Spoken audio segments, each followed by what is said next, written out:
Go is the world's oldest continuously played board game. It is one of the simplest and also most abstract. Beating a professional player at Go is a long-standing challenge of artificial intelligence. Everything we've ever tried in AI just falls over when you try the game of Go. The number of possible configurations of the board is more than the number of atoms in the universe. AlphaGo found a way to learn how to play Go.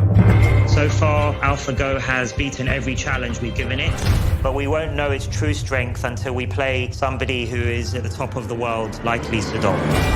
A match like no other is about to get underway in South Korea. They said all is to Go what Roger Federer is to tennis. Just the very thought of a machine playing a human is inherently intriguing. The place is a madhouse. Welcome to the DeepMind Challenge. The whole world is watching. Can Lee Sedol find AlphaGo's weakness? Whoa. Is there, in fact, a weakness? The game kind of turned on its axis. Look at his face. That is not a confident face. It's developing into a very, very dangerous fight. Ooh, hold the phone. Lee has left the room. In the end, it is about S A I サイ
何かわかるかもしれない。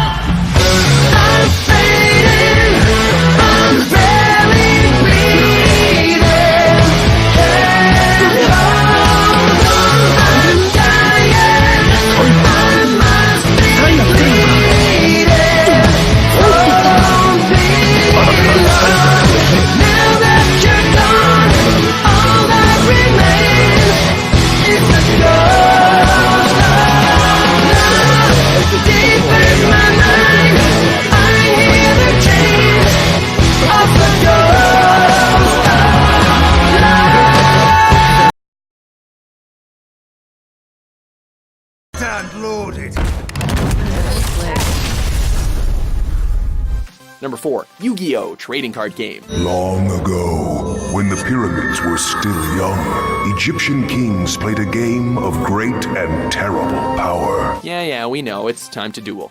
based on the fictional Duel Monsters plot device in the Yu-Gi-Oh! Anime adaptation. This TCG sees two duelists set in opposition to each other, using monsters, spells, and traps to deplete their opponent's life points. Launched in 1999, the game has been praised for its ease of play and unique card designs.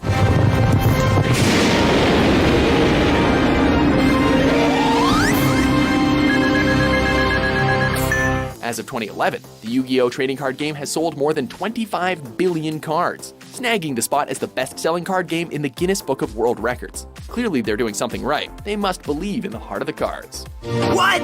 Thanks a lot. A card that powerful totally wipes me out. Whoa, you stink at this game, Joey. Number 3, Vampire: The Eternal Struggle. If only I had some way to deal with this. Sadly, I don't. Except, I will play Wake with Evening's Freshness. Now these are real vampires, not ones that sparkle. Let the penalty commence. Designed in 1994 as the second venture from famed creator Richard Garfield, Vampire is set in the World of Darkness and sets players as vampires from different clans in the eternal struggle for dominance. Unlike most trading card games that focus on a duel between two players, Vampire works best with a group of 5 in a King of the Hill style match, or can even be played in teams. Regardless of how you play, Vampire: The Eternal Struggle shines a new light on the World of Darkness. Get it? Keep our secret, and you make things easier on all of us. We're living in the age of cell phone cameras. Ups ain't tolerated. Number 2, Pokemon trading card game. We're just gonna see a knockout there on that regular Evoltol, down to 1 prize for a shot. I choose you! No, not Pikachu. Give us a Charizard instead.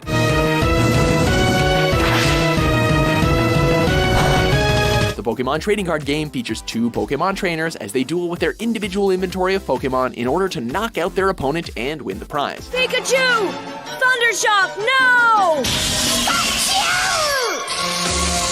Pokeball, go! The card game is obviously heavily influenced by the accompanying anime series and video games, bringing simulated Poke battles to the tabletop and schoolyard. This has not hindered the card game's success. While its peak was in the late 90s and early 2000s, the series is still popular with younger audiences to this day. Because, well, you know, gotta catch them all. Catch 'em, gotta catch 'em all. Gotta catch 'em all. Pokemon! Before we pull out our best card, here are a few honorable mentions.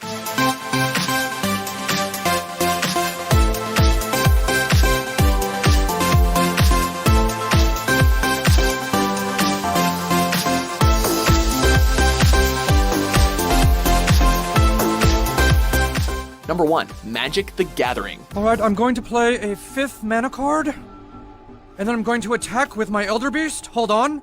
Wait. Hold on. Earning our top crown is the world's first trading card game. Created by Wizards of the Coast in 1993, Magic pits 2 mages against each other in an effort to pull mana from the land and triumph over each other. Here we are, it's the last round of the day. It all comes down to this. If Jacob Wilson wins, he advances to the final day. If he loses, he is done. As the game's popularity skyrocketed, it became a household game staple and spurred the creation of a tournament circuit for tabletop and card games. More mana from scrambles, and yes, that is Crippling Blight! Crippling Blight to the Fugitive Wizard! On top of the game's colossal success, Magic celebrated its 20th anniversary in 2013, and has an estimated 20 million players as of 2015. Here's to another 20 years of tapping that mana. Jacob was able to survive despite the fact that Yelger reigned in anger of the gods that destroyed all of Jacob's creatures. But then Jacob summoned an elephant soldier called Loxodon Smiter that finished the job and killed Yelger in game 2. Do you agree with our list? I've heard enough of your nonsense.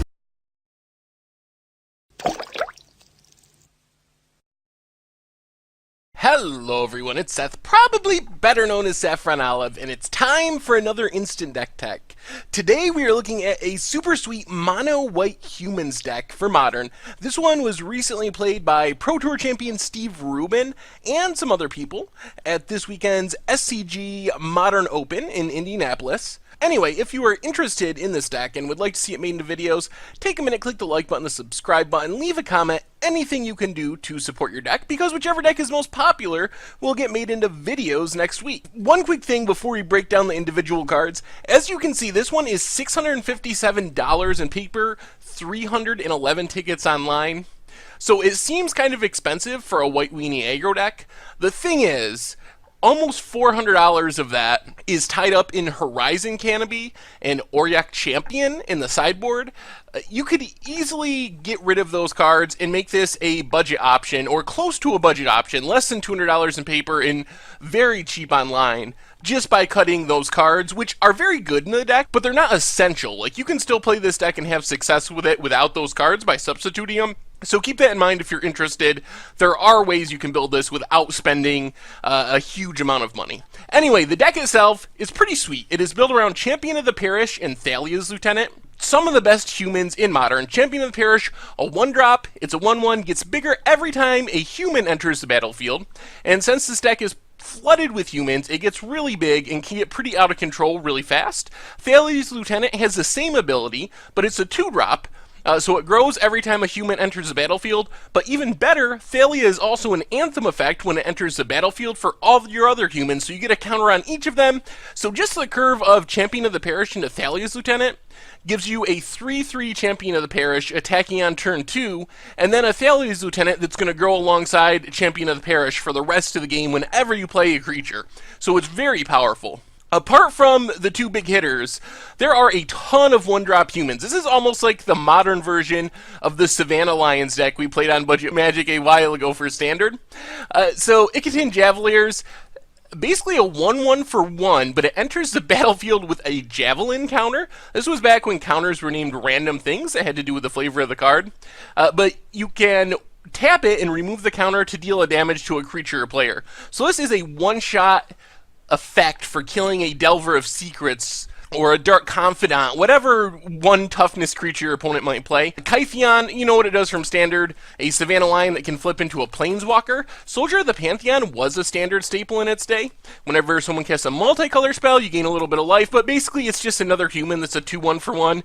And then Thraben Inspector, the unlikely staple from Shadows over Innistrad, a 4-of in a Modern deck, played by a Pro Tour champion. Who would have guessed? Lets you investigate when it enters the battlefield, again triggers all your humans. And then there's a couple 2-drops, Night of the White Orchid, very much like the Standard deck, helps you.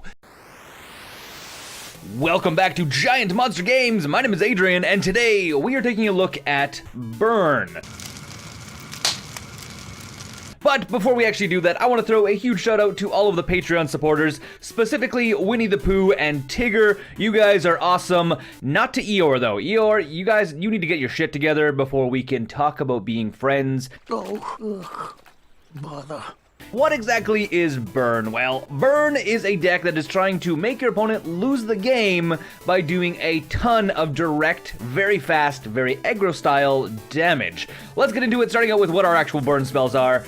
We have Lightning Bolt, Lightning Strike, and Lava Spike as our first 3 burn spells. All 3 of these guys are doing the exact same thing. They are doing 3 damage to our opponent's face. Well, technically Lightning Bolt and Lightning Strike could go to a creature, but 99% of the spells we play in this game are going to go to our opponent's dome, because the objective of the deck is to burn your opponent, not to control the board. These are the first 3 cards. They're literally just doing 3 damage to our opponent's face. Nothing too special here. The next set of cards, we have Rift Bolt, Skullcrack, and Flames of the Bloodhand. What are these cards doing? Well, the exact same thing as the last 3 cards did. They are doing direct damage to our opponent's face. They all have their slight subtleties. Rift Bolt we can play for 1 mana, and then we play it on our upkeep of our next turn, which is super cool. Skullcrack and Flames of the Bloodhand both prevent our opponents from gaining life if we need to prevent our opponent from gaining life, because, as you might guess, our opponent gaining life means we might run out of enough burn to take our opponent out before they actually take us out. So we have a way of preventing life from being gained, which is fantastic. The next 3 cards, as you might guess, also do damage. They are going to be Shard Volley, Magma Jet, and Searing Blaze.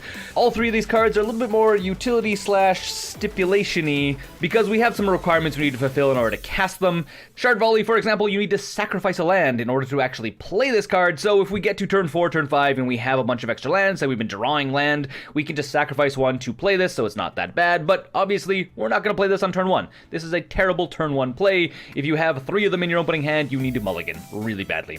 Searing Blaze deals 1 damage to target player and 1 damage to target creature that player controls.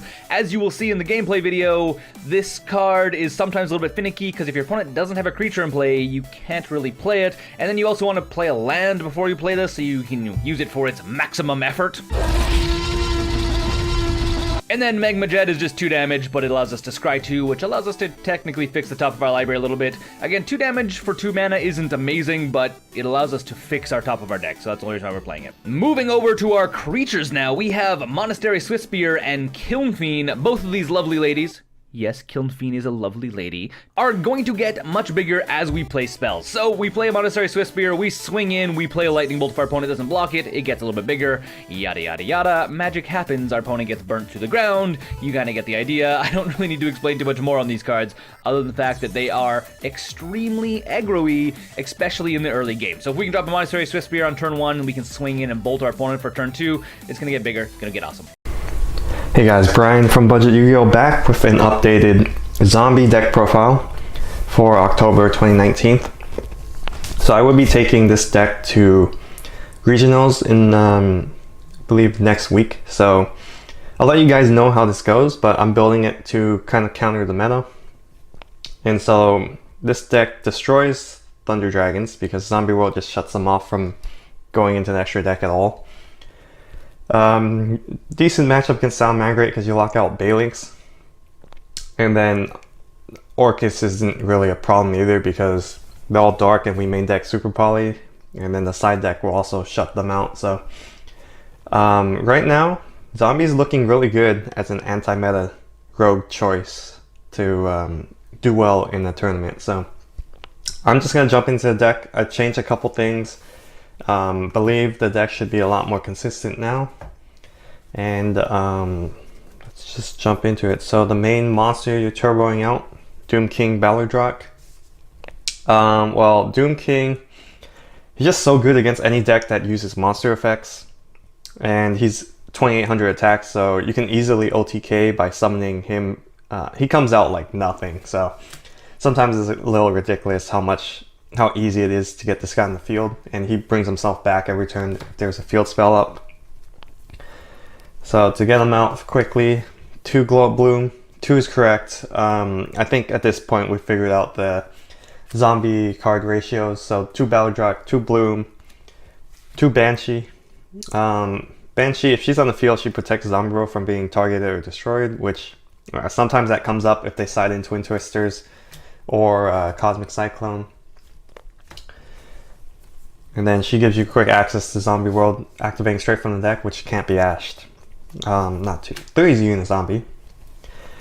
Unizombie, the best normal summon of the deck, and he's essential. Just get him out as quickly as you can. And then he's also really good as a top deck and as a recovery summon.